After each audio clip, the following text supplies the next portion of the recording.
समन्ता चक्रवालेषु अत्रा गच्छन्तु देवता सद्धम्मं मुनिराजस्स सुनन्तु सग्गमुक्खदम्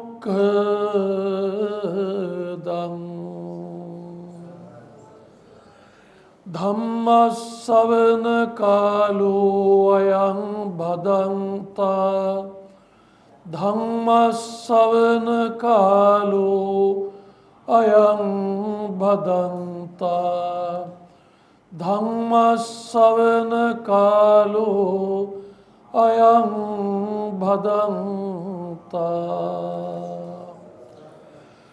नमो तस्स भगवतो अरहतो सम्मा सम्बुद्धस्स नमो तस्स भगवतो अरहतो सम्मा सम्बुद्धस्स नमो तस्स भगवतो अरहतो सम्मा सम्बुद्धस्स पुट्टस्स लोक धम्मेहि चित्तं यस्स न कंपति अशोकं विरजं खेमं एतं मंगल मुत्तमं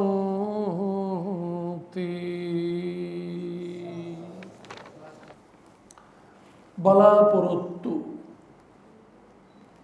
අපි හැමෝගෙම ජීවිතවල බලාපොරොත්තු සහිතයි.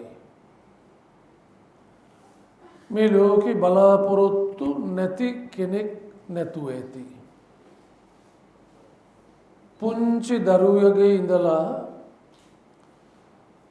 ජීවිතයේ අවසාන නිමේෂයේ ගෙවන පුජ්‍යලයා දක්වාම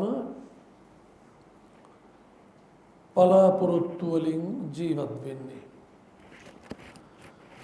විටක අපිව ජීවත් කරවන්නේ බලාපොරොත්තු මෙන්ම තවත් විටක ජීවිත සුන් කරන්නෙත් බලාපොරොත්තුමයි. අපිව ජීවත් කරවන්නේ බලාපොරොත්තු වගේම මිනිසුන්ගේ ජීවිත උදුරාගන්නෙත් බලාපොරොත්තු වලින්මයි. ඒ නිසා මේ බලාපොරොත්තු කියන වචනය අපි හරියටම තෝරගන්න ඕනේ. බලාපොරොත්තු සිහින පාලි වචනයක් තියෙනවා ඉච්ඡ කියලා. ඒකේ තේරුම කැමති දේවල්. මේවා ඔක්කොම එකයි. බලාපොරොත්තු සිහින කැමති දේවල් මේවා ඔක්කොම එකයි. බලාපොරොත්තු වල ස්වභාවයක් තියෙනවා. බලාපොරොත්තු වල ස්වභාවය තමයි ඉෂ්ට වෙන්නත් පුළුවන්, ඉෂ්ට නොවෙන්නත් පුළුවන්. දැන් මේ බණ අහන්න වාඩි වෙලා ඉන්න ඔයත්තන්ගේ හිතේ මොනම හෝ බලාපොරොත්තුවක් තියෙනවද නැද්ද? බලාපොරොත්තු හෝ බලාපොරොත්තුවක් තියෙනවද නැද්ද? තියෙනවනේ. ඔක්කොටම තියෙන එකම බලාපොරොත්තුව නොවෙන්න පුළුවන්. හැබැයි හැමෝගෙම හිතේ මොනම හෝ බලාපොරොත්තුවක් තියෙනවා. ඒක වාහනයක් වෙන්න පුළුවන්, ගෙයක් වෙන්න පුළුවන්, ඉඩමක් වෙන්න පුළුවන්. එහෙමත් නැත්නම් විවාහයක් වෙන්න පුළුවන්. ඔය විදිහට තමන්ගේ සිතැඟි බලාපොරොත්තු හැමෝගෙම හිතවල තියෙනවා. ඔය මේ වෙලාවේ ඔබේ හිතේ තියෙන බලාපොරොත්තුවේ ස්වභාවය ඔබ හිතට කියලා තියන්න. බලාපොරොත්තු වල ස්වභාවය තමයි ඉෂ්ට වෙන්නත් පුළුවන්, ඉෂ්ට නොවෙන්නත් පුළුවන්. දැන් ඔබේ හිතේ තියෙන ඔය බලාපොරොත්තුව ඔය විදිහටම තබා ගත්තට වරදක් නැහැ. හැබැයි ඔය තියෙන බලාපොරොත්තුව වෙන්නත් පුළුවන්, නොවෙන්නත් පුළුවන්. වෙනකොට සහ නොවෙනකොට මිනිස්සු ගන්න තීරණ සහ එවැනි වෙලාවට මිනිස්සුන්ගේ චර්යාව හැසිරීම කොතනින් කෙලවර වෙනවාද කියලා හිතාගන්න බෑ. සමහර කෙනෙක් ඉන්නවා තමන්ගේ බලාපොරොත්තු බිඳ වැටුනහම කරගෙන ආපු සියලුම කටයුතු වලින් බැහැරව එයා අර බිඳ වැටුණු බලාපොරොත්තුවේම එල්ලිලා ඇලිලා ජීවත් වෙනවා. තමන්ගේ හිතේ තිබිච්ච මොනම හෝ බලාපොරොත්තුවක් කඩ වුණොත්, බිඳ වැටුණොත් සමහර අය කරන්නේ අර ඉස්කෝලේ යන අය ඉස්කෝලේ යන්නේ නැහැ, පන්ති යන්නේ නැහැ, වැඩට යන්නේ නැහැ, කන්නේ නැහැ, බොන්නේ නැහැ, hina වෙන්නේ නැහැ, කතා කරන්නේ නැහැ කවුරුවත් එක්කලා, තනි පංගලමේ දොර ජනෙල් වහගෙන කොහෙට හරි හේතු වෙලා වාඩි වෙලා නිදාගෙන බලාගත්තු අතම බලාගෙන ඉන්නවා. ඇයි? එයාගේ බලාපොරොත්තුව බිඳ වැටිලා. මගේ තිබිච්ච එකම බලාපොරොත්තුව ඉවරයි කියලා බිඳ වැටුණු බලාපොරොත්තුවේම එයා ජීවත් වෙනවා. කොහොමද ඉන්නේ? සමහර වෙලාවට වෛර කර කර, සමහර වෙලාවට පලිගැනීමේ චේතනාව, සමහර වෙලාවට අධික ද්වේෂයෙන් තරහෙන්, සමහර වෙලාවට අනුකම්පා හිතත් ඔය අස්සේ පහළ වෙන්න පුළුවන්. මහා වෛරයකුත් තියෙනවා, පලිගැනීමේ හිතකුත් තියෙනවා, අතරතුර අනුකම්පා හිතකුත් එන්න පුළුවන්. හැබැයි මොන හිත පහළ වුණත් පහළ වෙන්නේ අර බිඳ වැටිච්ච බලාපොරොත්තුව ඇතුළෙමයි. එයත් දන්නවා මගේ බලාපොරොත්තුව බිඳ වැටිලා ආයි ඉෂ්ට වෙන්නේ නැත. හැබැයි හොඳටම දැනගෙන හිටියත් දැනත් එයා අර බිඳ වැටිච්ච බලාපොරොත්තුව අතාරින්න කැමති නැහැ.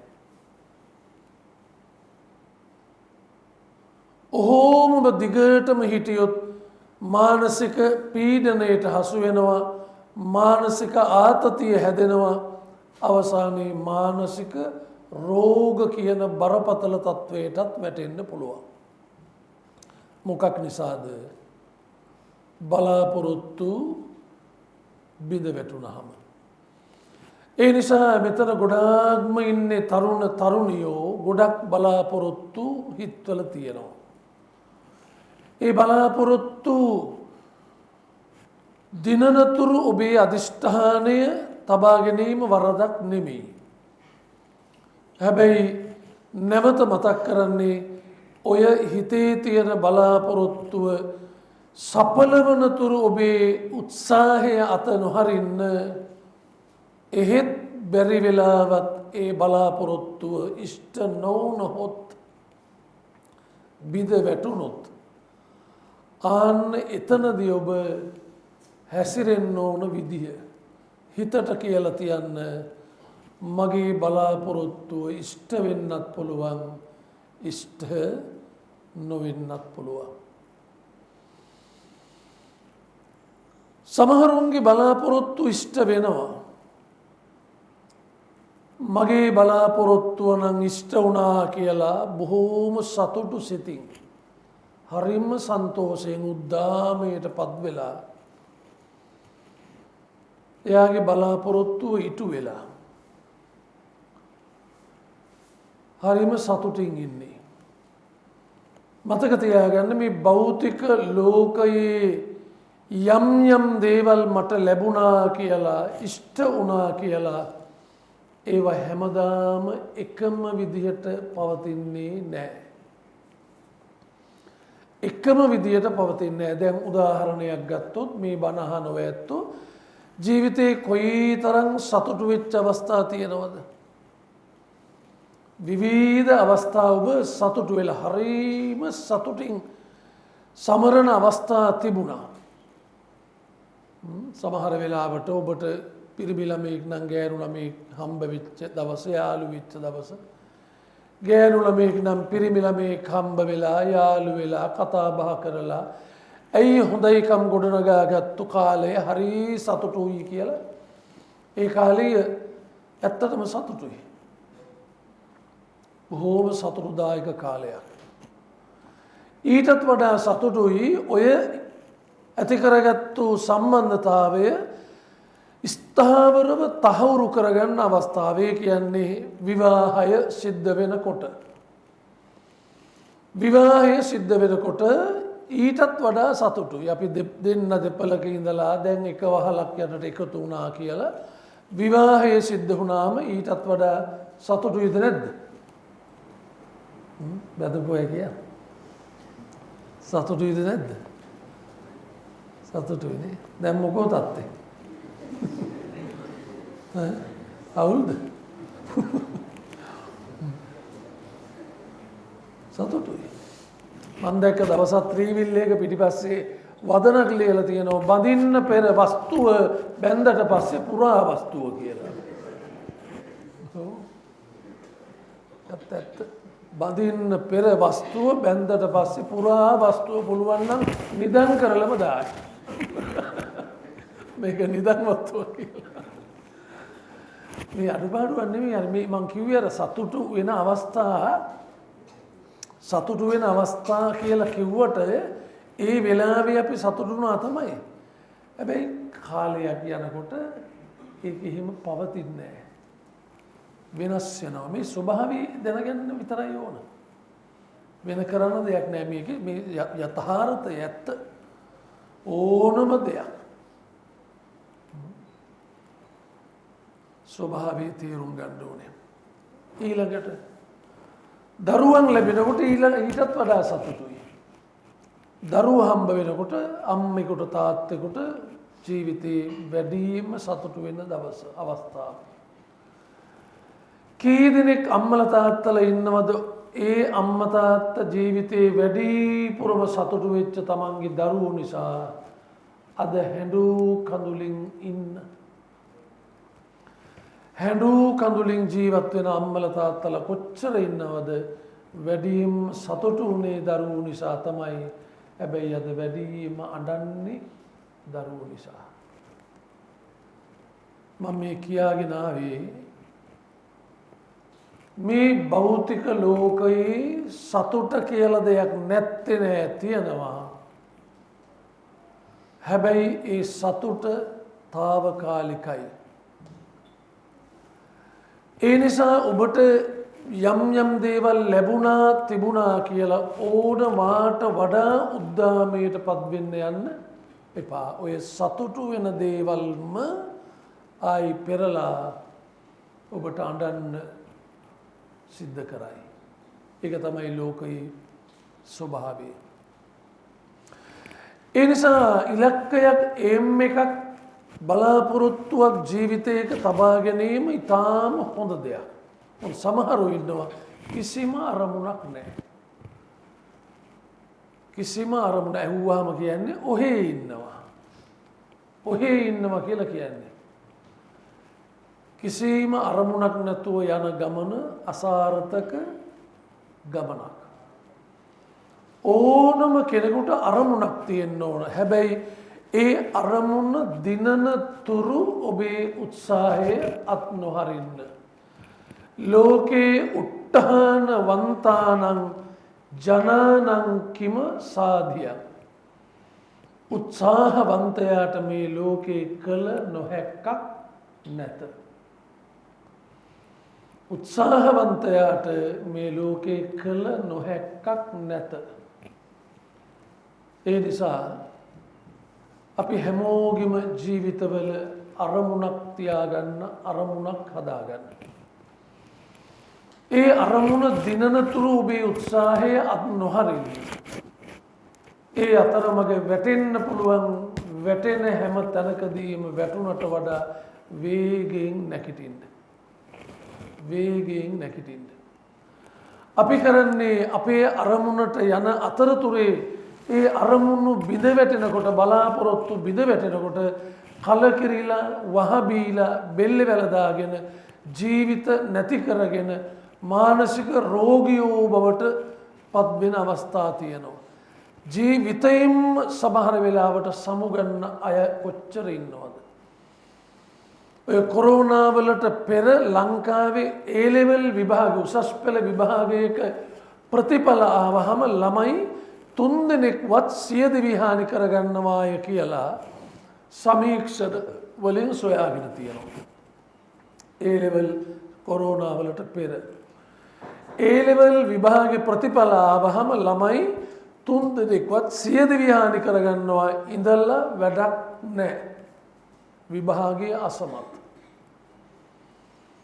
එනිසා ජීවිතයේ යම් යම් තැන්වලදී අපි ෆේල් වෙනවා අසමත් වෙනවා.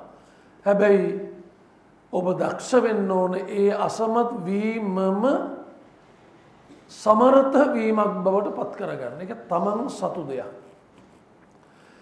ෆේල් වෙන හැම තැනකදීම ඔබ පාස් වෙන්න ඒ කඩයිම ඔබ කොහොම හරි පහු කරගන්න උත්සාහ කළ යුතුයි. මම මේක කියන්නේ මගේ ජීවිතයේ අත්දැකීමෙන්. මම අවුරුදු 9න් මහාන වෙච්ච කෙනෙක්. ඉපදුනේ පොල්ලතු පැලක ගොමගාපු පොළවක තාත්තා කුලී වැඩ කරපු කෙනෙක්. සෙරෙප්පු දෙකක්වත් දාලා මං ඉස්කෝලේ ගිහිල්ලා නැත. සෙරෙප්පු දෙකක් අද්දාගෙන ඉස්කෝලේ ගිහිල්ලා නැත. උපන්තිකට. මම පෙරේද ගියා මහානායක හාමුදුරුවෝ හම්බෙන්න අපේ නිකායේ ලියුමක් ගන්න. මහානායක හාමුදුරුවෝ කියනවා පදලංගල හාමුදුරුවනේ දවසකට උපැවිදි සහතික ගන්න 10ක් 12ක් එනවලු.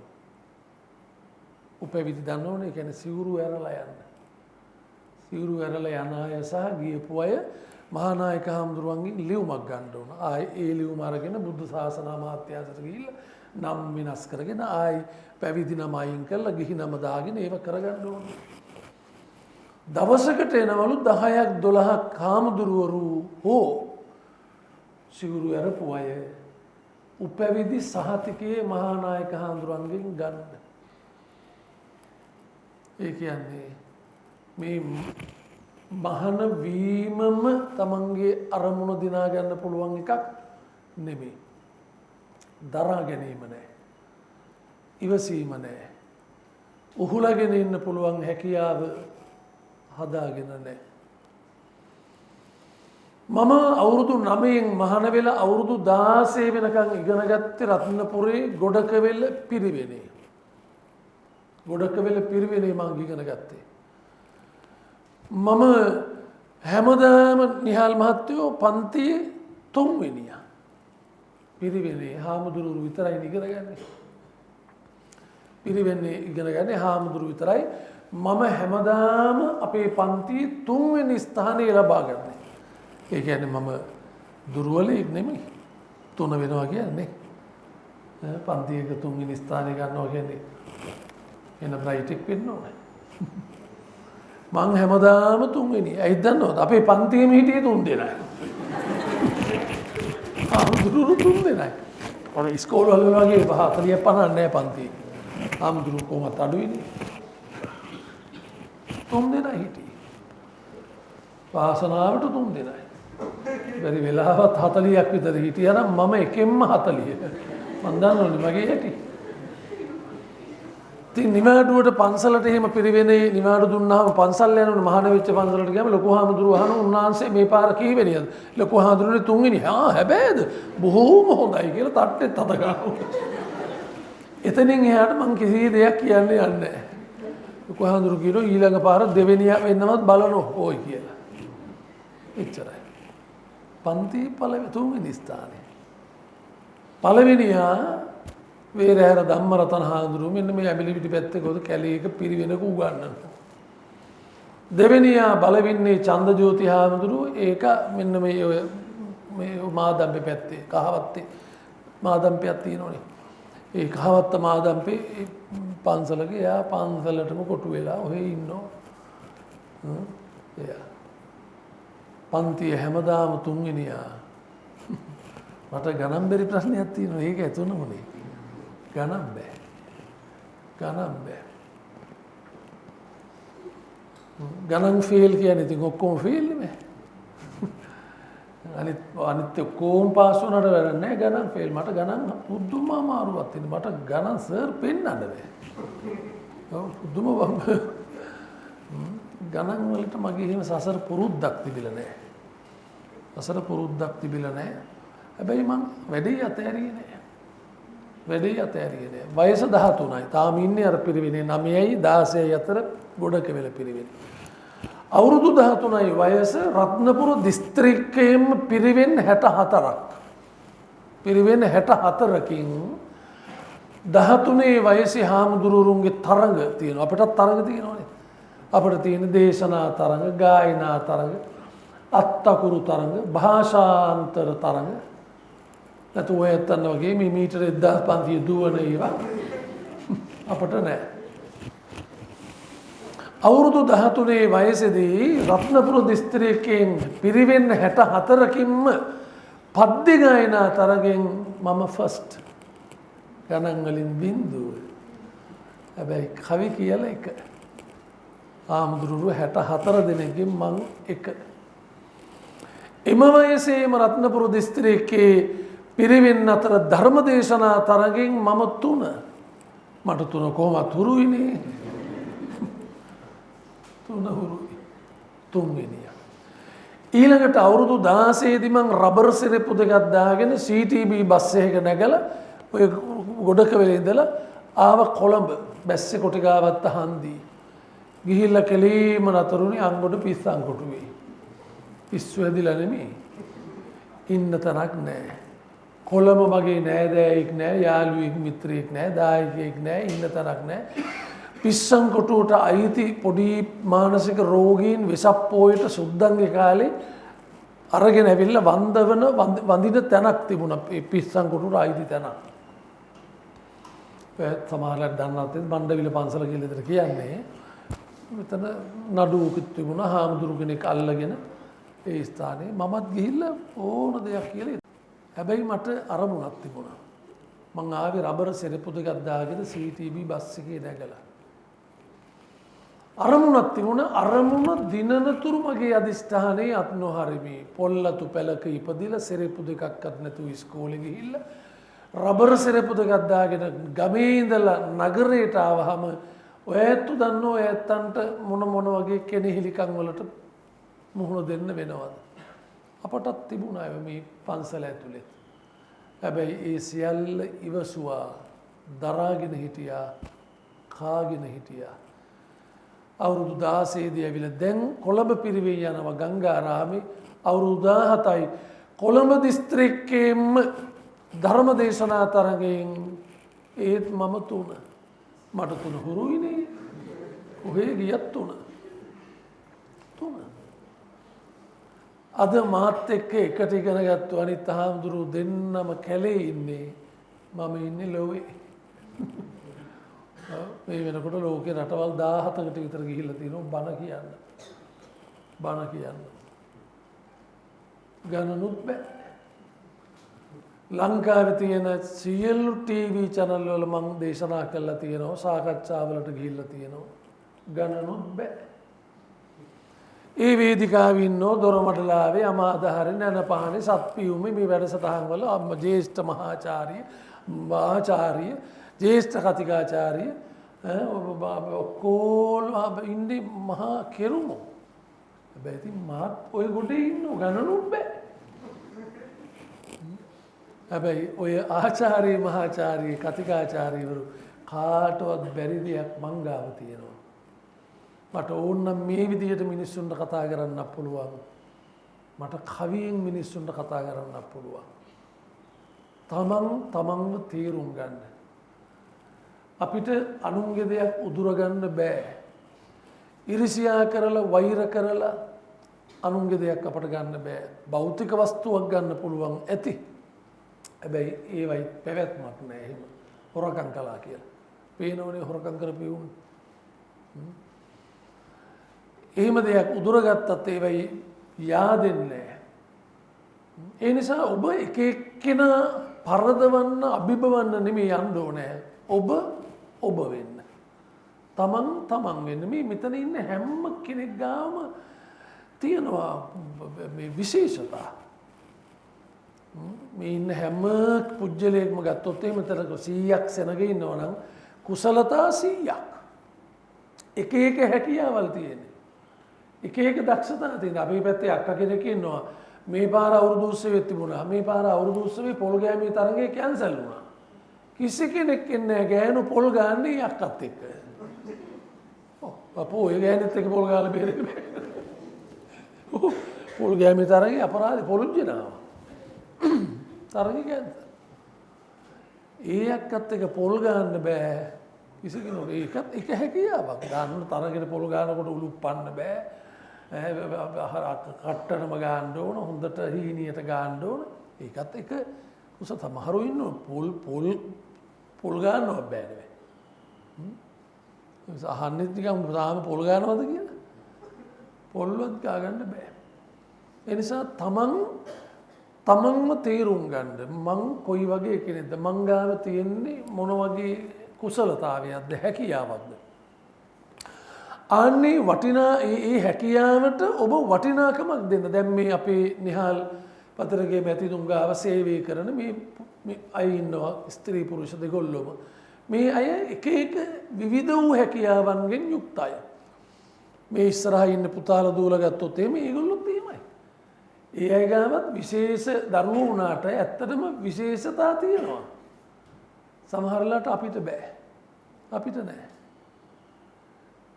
ඒ නිසා ඔබට දේවල් නැති වුණා කියලා කවදාවත් කලකිරෙන්න එපා. වෛර කරන්න එපා.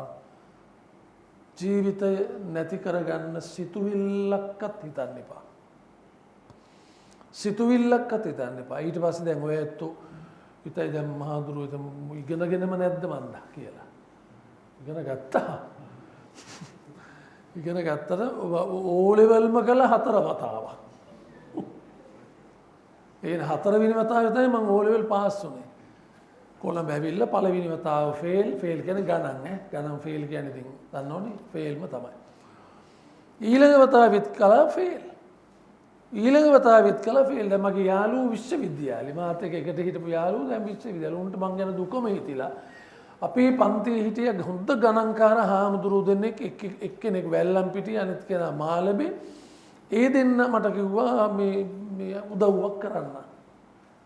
මං කෝ වෙලාවට බන් ලොකු දෙයක් කියලා. ඒගොල්ලෝ ඉතින් මට සෑහෙන හෙල්ප් කළා. ඇතිනේ ඉතින් එහාට මොනවද කියන්න ඕනේ නැහැ. අපි දැම්ම විභාගේ ප්‍රයිවට්. ප්‍රයිවට් දැම්ම. ඒ ඔයත් දන්නවා ඒ දවස්වල විභාග ඕ ලෙවල් ඒ ලෙවල් ඕන තරම් ලියන්න පුළුවන්. මැරෙන ගම්ම ලියන්න පුළුවන්.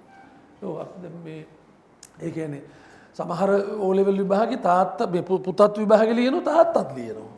හැබැයි තාත්තා ජොබ් එක උත්යෝනේ පුතුත් ඉන්නවනේ. ගණන් පාස් කරගන්න. එයාගේ ඒ කියන්නේ එයාට ඉහළට යන්න බෑ ගණන් නැතුව. තාත්තා පුතා දෙන්නම ඕ ලෙවල්. ඔය විදියට 3 වතාවක් කළා 4 වෙනි වතාවේ අර දෙන්නයි මායි අපි 3 දෙනාම එකට ප්‍රයිවට් විභාගෙ දැම්මා. දැන් පෞද්ගලික අයදුම්කරු හැටියට තැපැල් කන්තෝරුවට ගිහිල්ලා දැම්මා. ලංකාවේ නිහාල් මහත්තයෝ පොඩි හොඳකුත් තියෙනවා.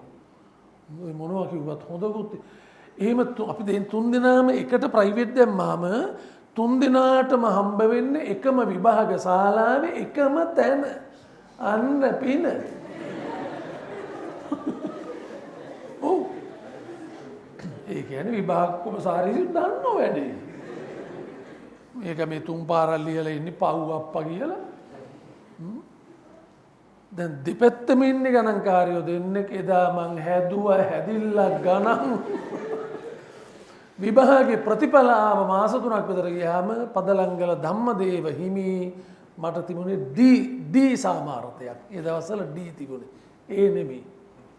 ඩී තිබුණේ. ඩී තමයි ලොකුම සාමාර්ථය. ඩී. දැන් එතකොට වෙච්ච දේ දන්නෝනේ නේ. ඒ මේ වංචාවක් නෙමෙයි.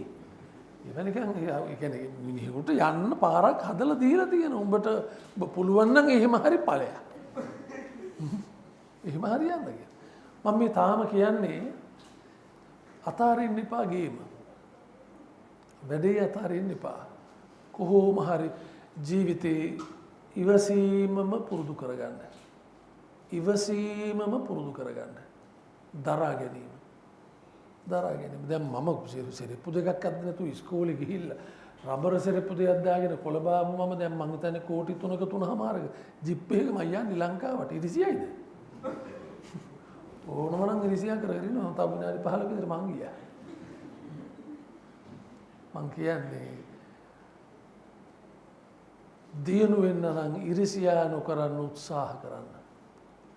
දියුණු වෙන්න නම් ඉරිසියා නොකරන්න උත්සාහ කරන්න. අපි කරන්නේ අපි වැඩ කරන ආයතනයටත් අපි ඉරිසියා කරනවා.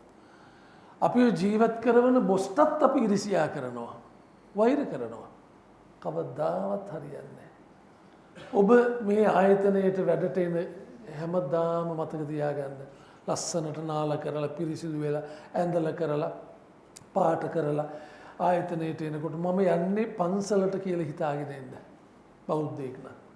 බෞද්ධ නොවන කෙනෙක් නම් මම යන්නේ දේවස්ථානයට, පල්ලියට, කෝවිලට, මගේ ආගම අදහන ස්ථානයට යන්නේ කියලා හොඳට හිත පිරිසිදු කරගෙන එන්න. හොඳට හිත පිරිසිදු කරගෙන නිකන් බෑන මොන කර්මයක්ද බං අපි එක එකාට මේ නිහාල්ට කඹුරුණු ඉවරයක් නැහැ බං. උන් ගොඩ අපි මේ ගොඩ කියා අපි ඔක්කොම ගොඩ යන්න ඕනේ. හැබැයි ඉතින් කාටවත් බැනද මම දැන් අඳුරන කොල්ලෙක් හිටියා දැන් හැබැයි ටික කාලයක් අවුරුදු මෙන්න මේ පුතාගේ වයසේ වගේ වගේ ඊටත් කලින් වගේ අඳුරගෙන අවුරුදු කාලයක් මට හම්බුන්නේ නැහැ. අවුරුදු 24යි ඔය සිද්ධිය වෙනකොට 24යි. දවසක් මාව හම්බ වෙන්න ආවා. මම කොහොමද දැකපු කල් හරි සන්තෝෂයි. දැන් මොකෝ බම්බ කරන්නේ කියලා යාළුවෝ වෙන නිසා ඉතින් යාළු භාෂාවෙන් තාම අරයි වැඩ මම කොහෙද? ඒ රහඳුරු දවසක් ගාමන්ට් එකේ බනකට ආවේ හෝමාගම. කොයි එකද? ඔය පැත්තේ ගාමන්ට් හරියට තියෙනවා. සිංහල බෞද්ධ මහත්තයෙක් නැෂනල් එක අඳින්නේ ටිකක් වයසයි. ඉතින් එතුමාගේ ආයතනේ මම බනකට ගියා මම ගෝ හරි මට මතකයි. තාම ඒකෙම වැඩක් නෑ හඳුරු. ඉමුකෝ. නෑ ඉතින් අපි ඉතින් අර මං ඉස්සෙල්ලා කියපු කතාව තමයි අපි මේ එක එකාට ඉතින් මේ කරනෝ ඉවරයක් නෑ හඳුරුනේ. වැඩක් නෑ. මම පඩි කීයක් විතර හැම අවුරුදු 10කටත් වැඩි මං හිතන්නේ මේ සිද්ධිය වෙලා. පඩි කීය පඩි හැම කීයද? අනේ බේසික් එක 34000යි. මම හරි බේසික් එකනේ ඔය කොහොම තව ලට්ට ලොට් එකතු වෙනවා හොඳ ගාන කියනවා වැඩක් නෑ.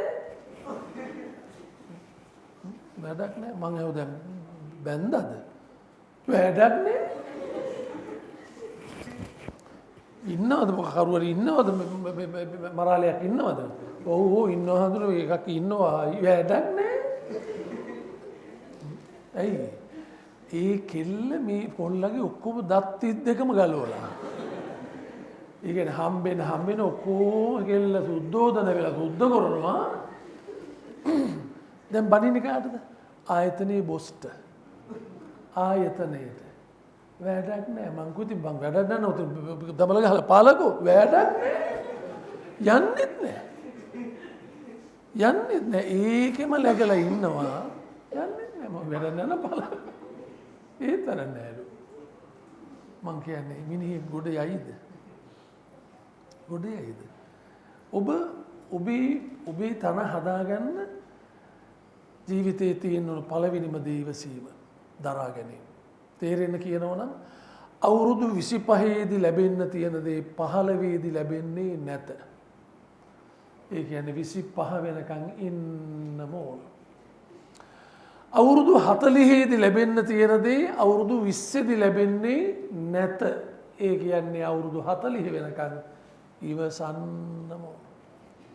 ඔය සමහරුන්ට අවුරුදු 40ක් 50ක් ගිහින් ලබා ගන්න ඕන දේවල් අවුරුදු 17 දී 18 දී වෙලා කොච්චර දේවල් හානි වෙලා තියෙනවද? මහා විනිල් මැණික් මුදලාලිගේ පුතා 17 දී 18 දී V8 එක තාත්තගේ V8 එක ගිහිල්ලා මේක දරා ගැනීම නෑ නෙමෙයි. ඒ වයස දැන් තේරෙන්න කියනවා ලයිසන් එකක් ගන්න අවුරුදු 18 වෙනකන් ඉන්න ඕනේ. අවුරුදු 14 ළමයෙකුට ලයිසන් දෙන්නේ නැහැ. ඒ කියන්නේ 14 18 වෙනකන් ඉන්න ඕන. ආය ඩෙන්ටිටි එකක් ගන්න වයසක් තියෙනවා. ඒතර ලයිසන් එකත් එකපාරට ඩෝංගාල ලයිසන් ඔරිජිනල් එක දෙන්නේ නැහැ. දෙන්නේ ටෙම්පරරි. ටෙම්පරරි එක කියනකොට තව තියෙන නීති රීති ටිකක් තව ලයිසන් එකක් තියෙන කෙනෙක් ළඟ ඉන්න ඕන. එල් බෝඩ් එක ගහන් යන්න ඕන. තියෙනවනේ මේ. එහෙම කඩාගෙන මිදගෙන යන්න බෑ. එහෙම ගිහිල්ලා එයාගේ පෙර වැරදි නැත්තම් තමයි එයාට ඔරිජිනල් ලයිසන් එක හම්බ වෙන්නේ. දඩ කාලා නඩු කාලා නැත්තම්. ඊළඟට අවුරුදු 18 දී බර වාහන ලයිසන් එකක් දෙන්නේ නැහැ. එයාට තව අවුරුදු 5ක් විතර ඉන්න ඕන මං දන්න තරමින්. එයා සුදුසුකම් හදාගෙන පාරවල් අඳුර ගන්න ඕන. පාරේ ස්වභාවය අඳුර ගන්න ඕන. වාහනවල උස මහත දිග පළල තේරුම් ගන්න ඕන.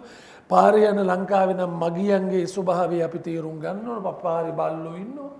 අපේ පාරවල් වල බල්ලෝ ඉන්නවා. හරියට දැන් පොඩි ආඳුරු පෙරේ අපේ බෝලයා පෙරේද මලගෙදර ගිහිල්ලා බදුල්ලේ ගිහිල්ලා යනවා බල්ලෙක් කැපිලා ඔන්න කොහෙද මත්තල පැත්තේ බල්ලා. අද දැන් වාහනේ දානවා හදන්න 54000යි බල්ලා නිසා. ඔය බල්ලත් පරලෝ ගිහිල්ලා. මේ මං කොහෙද ඉල්ල ගන්න බල්ලගේ කියලා. නෑ බල්ලත් මලා කිව්වා. බල්ලත් මැරිලා. බෆර් එක සම්පූර්ණ කුඩු පට්ටා. 54000 බිල. මම කිව්වේ ඒ සියල්ලම තේරුම් ගන්න ඕන අපි හරක් ගැන හිතන්න ඕන බල්ලෝ ගැන ඔක්කොට වඩා බල්ලෝ නෙමෙයි කොල්ලෝ. මම කියන්නේ ලංකාවේ පාරේ යන මිනිස්සු කොල්ලෝ බල්ලෝ දෙගොල්ලෝම එකයි. දෙගොල්ලෝම එකයි. ඒ මම මේ කිව්වේ ඇත්තන්ට ඒ තැන හදාගන්න ඒ වෙලාව එනකන් ඉවසීම ජීවිතේ පුරුදු කරන්න ඕන. මම බහරේන් රාජ්‍යයට 5 වතාවක් ගිහිලා තියෙනවා. බහරේන් වලට 5 පාරක් ගිහිලා තියෙනවා. 5 පාරෙම ගියේ පොඩි පුතෙක් මැරිලා පුතාගේ බඩට. මම අපි දන්න පවුලක එහෙ පදිංචිය මේ පුංචි මුරැල්ල ගෙවල් තියෙන්නේ. අවුරුදු 14යි ලස්සන පොඩි එකා නහරයක් පුපුරලා මැරුණේ. 14යි. ලංකාවට මරණ ගෙනාව ගෙනල්ලා කටයුතු ඔක්කොම කළා. එතුමා ආයි බහරේන් වලට යන්න කලින් මාව හම්බ වෙන්න ආවා. ඇවිල්ලා මට විස්තරය කිව්වා හාමුදුරුවනේ ඉතින් හරි අවුලක්. හිත හදාගන්න ලේසි නෑ අමාරුයි. මම හාමුදුරුවනේ එතුමා ගුවන් කාර්මිකයෙක්. ගුවන් යානා හදන කෙනෙක් ඒ රටේ. මට වෙනත් ගුවන් සමාගමකින් මේ මාව ඉල්ලලා තිබුණේ වැඩි පඩියට. ඔබ අපේ ආයතනයට වරෙන් ඔබට ගෙව්වට වඩා දෙගුණයක් ගෙවනවා. මම යන්න ලෑස්ති වෙලා හිටියේ හාමුදුරුවනේ කියන්නේ දැන් දරුවෝත් ලොකුයි. ඉතින් අපි අනාගතේ හැමදාම මෙහි ඉන්න අපිට බැරි වෙනවා. ළමයි මොන වගේ තීන්දුව తీරන ගණිත දන්නේ. ඒ නිසා ඕනම කෙනෙක් වැඩිපුර පඩි හම්බෙනවා නම් එතෙන්ට අවධානය වැඩි නෙමෙයි. මම මේක දාලා අර අනිත් ආයතනයට යන්න ලකලෑස්ති වෙලා ඉන්නකොට තමයි මගේ පුතා මැරුණේ. මගේ දරුවා මැරිච්ච වෙලාවේ මගේ ආයතනයේ බොස්ට ගිහිල්ලා මං කිව්වා යා අයිතිකාරයා මුස්ලිම් කෙනෙක් මම බොස්ට ගිහිල්ලා කිව්වා බොස් මගේ පුතා නැති වුණා කියලා මං අඬ මට දරා ගන්න බැරුව මම මේක බොස්ට කිව්වහම බොස් මට කිව්වේ එකයි. උඹ ඵලයන් හිත හදාගත්තු දවසට වරෙන් එතකම් මං උඹ බලා ගන්නවා කිව්වා. උඹ ඵලයන් දරුවා අතර ලංකාවට යනවා කිව්වනේ මැරිච්ච දරුවා. උඹ ලංකාවට ඵලයන් උඹ හිත හදාගත්තු දවසට ආයි වැඩට වරෙන් එතකම් මම උඹව බලා ගන්නවා. හාමුදුරුවනේ මට මැරෙනකන් හිත හදාගන්න බෑ මගේ දරුවා. මට තාත්තා කෙනෙක් වෙන්න මේ දරුවා මට ඉඩ දුන්නේ. මගේ හිත හදාගන්න ලේසි නෑ.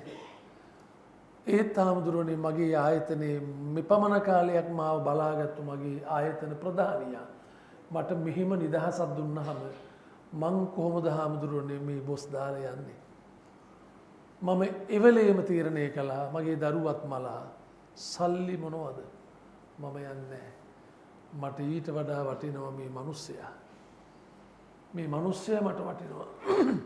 මට දීපු මේ මානසික නිදහස ඔබ දරුවත් තරම් ඵලයන් හිතාගත්තු දවසට වරෙන් එතකම් මම ඔබ බලා ගන්නවා. මම කොහොමද හාමුදුරුවනේ ගෙදරට වෙලා නිකන් ඉන්නේ. මම දැන් මේ 7 දවසේ දාන දීලා ගියපු ගමන් මම වැඩපළට යනවා වැඩ පටන් ගන්නවා. මම මේ කතාව කිව්වේ මේ දෙගොල්ලන්ගෙම තියෙන විශ්වාසය සහ අවංකත්වය. ඒ කියන්නේ මේ මහත්තයා මගේ මං අඳුරන මුණුසිංහ මහත්තයා ආයතනයට අවංකවම මෙපමණ කාලයක් සේවය කරපු කෙනෙක්. හැබැයි එතුමා යන්නේ ආයතනයේ ප්‍රශ්නයක් නිසා නෙමෙයි සල්ලි පඩිය වැඩිපුර හම්බෙන තැනකට යනවා. එහෙම යන්න තීරණය කරපු වෙලාවේ දරුවා මැරුණා. ඊළඟට ආයතනයේ බොස් දීපු උත්තරයෙන් එයා හිතුවා නෑ මං මැරෙනකන් මේ බොස් එක්ක ඉන්නවා.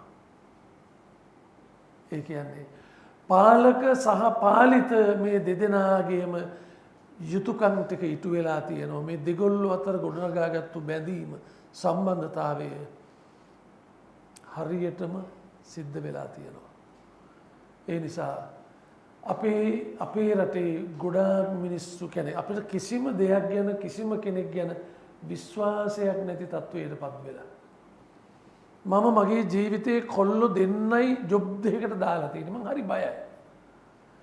සමහර ළම කොල්ලෝ ඇවිල්ලා කියනවා හාමුදුරුවෝ රටකට යවන්නකො හොඳ ඒජන්සියක් බලලා නේ පුතේ තරහ නම් වෙන්න එපා. මොනවා හරි උදව්වක් මං කරන්න පුළුවන් තරමින් මං කරන්නම්. ඔයා ওই තැන් හොයාගන්න මට පංගාත්තු කරන්න බෑ.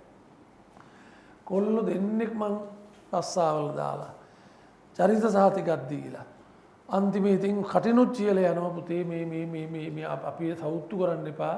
බැරි නම් බොස්ට කියලා එන්න බෑ සර් මට ඉන්න බෑ මං යනවා කියලා හොඳ හිත තියාගෙන ඉන්න කොහේද? මං ගියපු ගමන් අහන්නේ පඩිය කීයද? ගියපු ගමන් අහන්නේ පඩිය කීයද? ඉතින් බොස් අඩි පඩිය එන්නනොටම අඩි පොළවේ ගහලා එන්න දවසක් කියන්නම් කියනවා ආයෙ උට ජොබ් නැහැ. ඊට පස්සේ ගිහිල්ලා හරියට වැඩ කරන්නේ මොනවා හරි මග ටිකක්. දැන් උන් දෙන්න මේ මන් දාපු වැඩපොලි දෙකේම නේ එකේ කෝටි ගණන් හොරගම් කරන් ඉන්නවා. ඕ එකේ මට මේ ළඟදී බොස් කෝල් කරලා කිව්වා හාමුදුරුවෝ අදාලා නැහැ හාමුදුරුවෝ කාලයක් වැඩ කළා නමුත් ඉතින් ඔන්න තත්ත්වය. ඒ නිසා අවංක වෙන්න. මේ විශ්වාසය කියන එක ගොඩනගා ගන්න. ඒක අපි ඔය ඇත්තෝ ඕනම කෙනෙක් මේ විශ්වාසය කියන එක හැම තැනම තියෙනවා. මම සාමාන්‍යයෙන් දේශනාවක් බාරගත්තොත් මගේ තියෙන වචන දෙකයි. පුළුවන් නම් පුළුවන්. පුජ්‍යලය මට අදාළ නැත. බැරි නම් බෑ. පුජ්‍යලය අදාළ නැත. ඒක තමයි මගේ නීතිය. ඒ කියන්නේ මම පුජ්‍යලයේ හැඩ උසමහත වාහනේ බලලා නෙමෙයි මම කිසිම දෙයක් බාරගන්නේ. මට පුළුවන් නම් ඕනම මිනිහෙකුට මම පුළුවන්. බැරි නම් ඕන මිනිහෙකුට බෑ. ඊළඟට මම හරියට තප්පරයට යන කෙනෙක්. 9ට කිව්වනම් 9 නම් 9ම තමයි මං ගේට්ටු ගාව හරියට 9 ඊට කලින් එන්නේ නැහැ. පහුවෙල එන්නේ නැහැ. මම කියන්නේ තමන් කරන ජොබ් එක නැත්තම් සබ්ජෙක්ට් එක ඒක හරියටම කරන්න. එතකොට තමයි පැවැත්මක් තියෙන්නේ. එතකොට තමයි අර අපි දෙගොල්ලෝ අතර විශ්වාසය ගොඩනගන්නේ. දැන් ගොඩාක් අය දන්න පදලංගල හාමුදුරුවෝ නම් බය වෙන්න එපා. ආයේ තප්පරයට ඇවිල්ලා ඇති. ඒක හරි අමාරු දෙයක්. හරි අමාරු දෙයක් ගොඩනගා ගන්න. විශ්වාසය කියන එක ඇති කරගන්න සෑහෙන කාලයක් ගත වෙනවා. හැබැයි ඒ විශ්වාසය නැති වෙන්න යන්නේ තප්පරයයි. තප්පරෙන් ඔබ විශ්වාසය කඩ කරගත්තොත් එහෙම එතන ඉඳලා ඔබ ආයෙ කොච්චර විශ්වාසය ගොඩනගන්න ගියත් අපට විශ්වාස නැහැ. අපි කියන්නේ හොරකමක් කළා අහු වුණා. ආයෙ පස්සේ කියනවා සර් නෑ මගේ අතින් වැරද්දක් වුණා සමා වෙන්න ඇත්ත මං ආයෙ නම් කවදාවත් හොරකම් කරන්නේ නැහැ කියලා කියනවා. කිව්වට ඉතින් සර් කියනෝ නෑ ඇත්ත උඹ දැන් ආයෙ නම් හොරකම් කරන්නේ නැහැ. ඒ වුණත් මම මට නම් විශ්වාස නැහැ. ඕක ආයති කරගන්න එක ලේසි නෑ. මේක ලංකාව පුරාම තියෙන දෙයක්. යම් තැනම තියෙන අඩුම තරමේ ලංකාවේ මාළු පාංගිරියක් ගැන විශ්වාස නැහැ. මිනිස්සු නෙවෙයි මාළුපා. දන්නේ නැද්ද? මාළු මිනිහ කඩේට ගිහිල්ලා මාළුපාන් ගෙඩියක් කිල්ලුවා බේකරි. මේ සොයන් සේවා අපි දෙන්නේ නැහැ ඔයාලා අරන් කන්න. අර තියෙන්නේ මාළුපා බෝඩ් එකක් ගහලා තියෙනවා මාළුපා. එක්කෝගේ නම් ගහලා තියෙනවා. හොඳයි කියලා මාළුපාන් ගෙඩියක් ගත්තා. කස්ටමර්. ඒක මාළුපාන් ගෙඩියේ තියෙන මේ තුන් හුලස් වගේද නේ? එක මුල්ලක් කෑවා. මාළු නැහැ.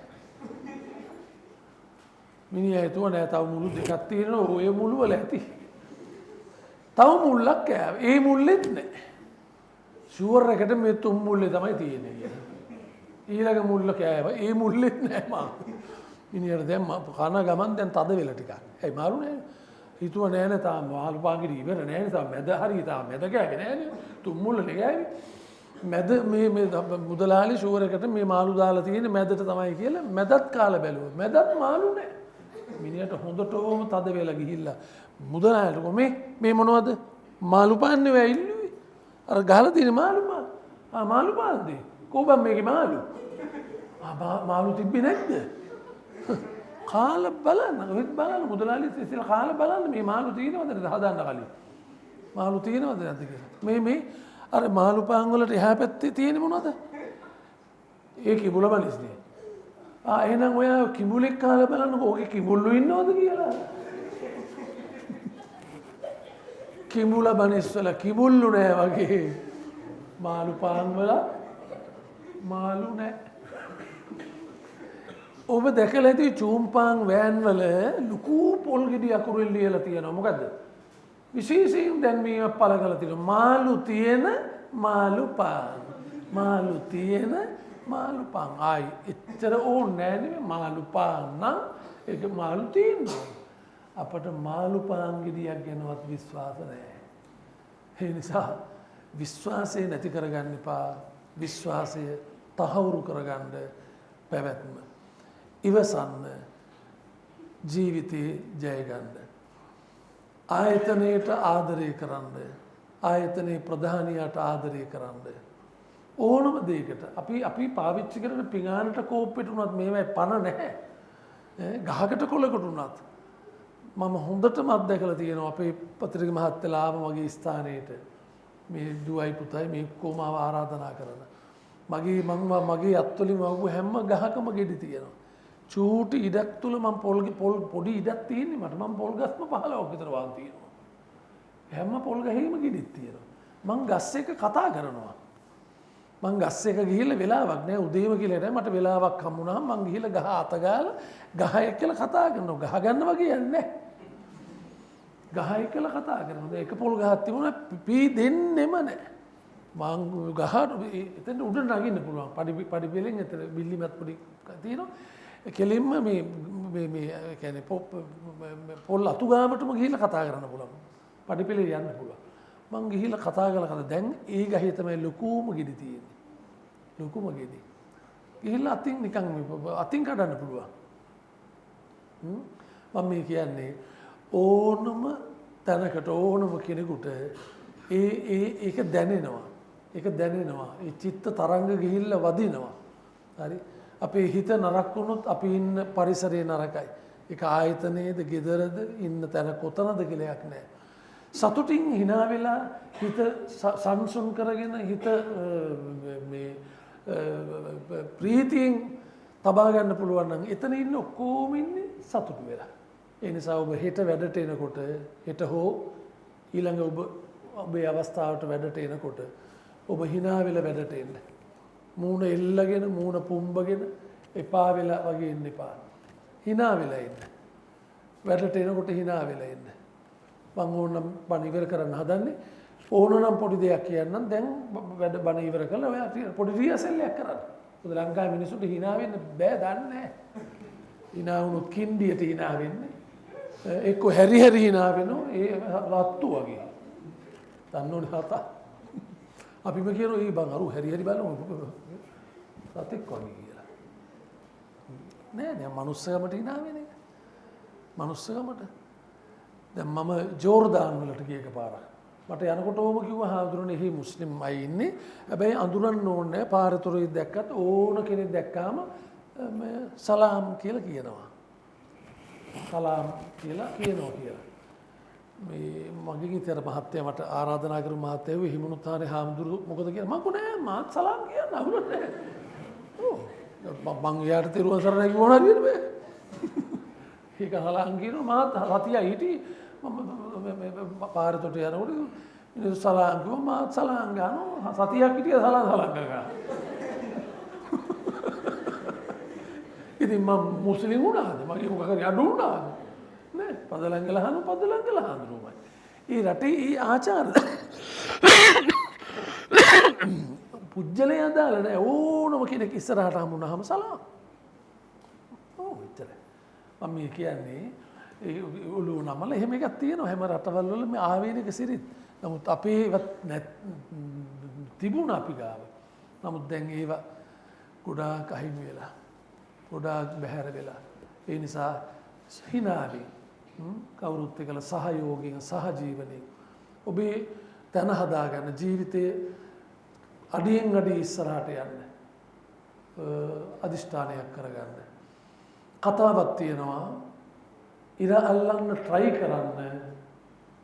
ඉර අල්ලන්න try කරන්න එහෙමයි තියෙන කතාවේ. ඉර අල්ලන්න try කරන්න පොළොවේ ඉඳගෙන. ඉර අල්ලන්න try කරන්න පොළොවේ ඉඳගෙන. ඉර ගාවට ගිහිල්ලා ඉර අල්ලන්න එපා. විනාසයි. ඔබ පොළොවේ පය ගහගෙන ඉර අල්ලන්න. මේ ඉන්නේ නිහාල් මහත්තයා පොළොවේ ඉඳගෙන ඉර අල්ලපු කෙනෙක්. පදලංගල හාමුදුරුවෝ කියන්නේ පොළොවේ පය ගහලා ඉර අල්ලපු කෙනෙක්. මම භික්ෂුවක් හැටියට මගේ පැවිදි ජීවිතය තුළ ආපු සියලු අභියෝග අභිබවාගෙන ඒ සියල්ලට මුහුණ දිදී ඉවසගෙන දරාගෙන මගේ අරමුණ කරා මම ආවේ අර කියපු කාරණා ටික එකතු කළා. ඔබටත් ඒ සඳහා ආශිර්වාදාත්මකව ආරාධනා කරනවා මේ ආයතනයත් එක්කලා බද්ධ වෙලා මීටත් වඩා ඔබ මේ දක්වා මේ ආයතනයට ලබා දීපු සේවයට වඩා මෙහෙවරක් පුළුවන් වෙලාවේ ඔබේ ගතේ හයිය හිතේ හයිය මොකද මේ ආයතනය වැටුනොත් මේ ඔක්කොම වැටෙනවා මතක තියාගන්න. මීට වඩා වෙලාව ගන්න ජීවිතේ එන සියලු අභියෝග අභිභවාගෙන චිත්තං යස්ස න කම්පති හිත කම්පා නොකරගෙන ඔබේ ගමන ඔබ යන අධිෂ්ඨාන කරන්න. අපට හරියට අපි තැනක් හදාගන්න හදනකොට ඒවට වෛර කරන ඉරිසියා කරන විවිධ අය ඉන්නවා. නෑදෑයෝ වෙන්න පුළුවන් අහල පහල අය වෙන්න පුළුවන්. හැබැයි ඔබ ඊටාම සද්භාවයෙන් ඔබේ ගමන යන්න. කවුරු ඉරිසියා කළත් වෛර කළත් ගමන වළක්වන්න උත්සාහ කළත් ඒ කිසිවකින් ඔබ නොසැලී යන්න සැලෙන්න එපා ඉස්සරහට. මම දැක්ක ත්‍රිවිල් එක පිටිපස්සේ ලියලා තියෙනවා තව වදනක්. මම මේ වදන් එකතු කරනවා. මං ගාව තියෙනවා අවුරුදු 10ක 12ක ත්‍රිවිල් බස් ටිපර් වල ඔය පිටිපස්සේ එක එක જાතියේ වදන් තියෙනවා. හරි ලස්සන වදන් තියෙනවා. ජීවිතය හදාගන්න ඒ වදන් ටිකම ඇති මං ගාව 100 ගානක් පොඩි පොතක් හදාගෙන හිතාගෙන ඉන්නේ. හරි ලස්සන ඒවා තියෙනවා. හරි වටිනවා. දවසක් මම දැක්ක ත්‍රිවිල් එකක තියෙනවා ලිඳ මගේ නම් මම ලිඳේ නම් කාටවත් ඇයි වේදනා. ඒ කියන්නේ ත්‍රිවිල් එක බොහෝම අමාරුවෙන් අරගෙන ගත්තට පස්සේ කවුරු හරි අහල පහල වුන් මේකට ඉරිසියා කරලා මොකක් හරි කියලා. ඔබට කියව ගන්න ගියා නම් ගහගෙන මරාගෙන රණ්ඩු වෙනවනේ. කොල්ල ගැහුවා ලිඳ මගේ නම්. ත්‍රිවිල් එක මන්නම් තල්ලි දීලා ගත්තා. මම ලිඳේ න මම නම් මේකේ ලීසින් එක ගෙවන්නේ. උඹලට තියෙන අමාරුව මොකද්ද? වැඩේ ඉවරයි. ආය කිසිම රණ්ඩුවක් බණ්ඩුවක් නැහැ. බද්දෙන් තව එකක් කියලා ඉවර කරන්න. ඒ ත්‍රිවිල් වටිනවා. ඇතිදා අයියා තියෙන වෙලාවට හැමෝ පන්සලෙන් එනවා, දන්සලෙන් එනවා, සංගීතයෙන් එනවා, අයියේ අයියේ කියා එනවා, අයියේ අයියේ කියනවා, ඇතිදා අයියා නැතිදා ඊයා. නැතිදා ඊයා කියලා අයින් කරනවා. අයියට කවුරුවත් නැහැ. අයියා දැන් ඊයා වෙලා. ඕවත් ඔළුවේ තියාගන්න. ඔය තියනකන් ධනය, බලය, ගතිය හයිය, හිතේ හයිය, අතේ හයිය ඔය ඔක්කොම තියනකන් විතරයි මිනිස්සු හරි පිරිවරාගෙන ඉන්නේ හොඳේ. අත්තේ කොළනමා ගත්තා වගේ සෙනග ඉන්නෝ තමයි. හැබැයි අපිට එක එක දේවල් නැති වෙනකොට ඔය ගොඩාක් දේවල් නැති වෙන්න පුළුවන්. ඒකත් ඔළුවේ තියාගෙනම බණ ඉවර කරමු. තරුදසක් පායන රෑ පුන්සඳ මගේ පියා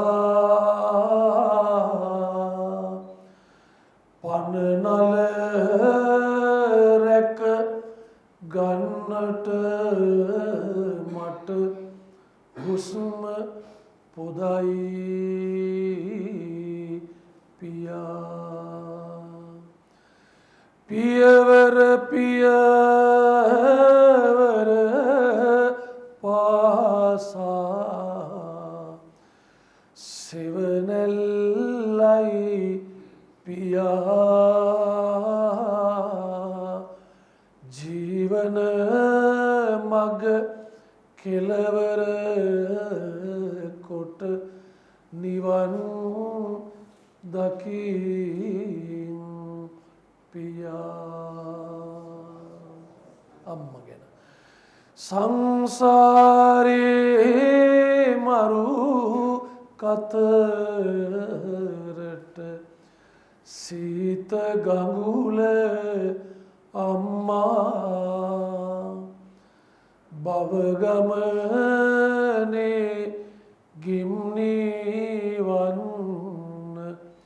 නුග සෙවනකි අම්මා ජීවන මහා ගිර නගින්න හැරමිටියයි අම්මා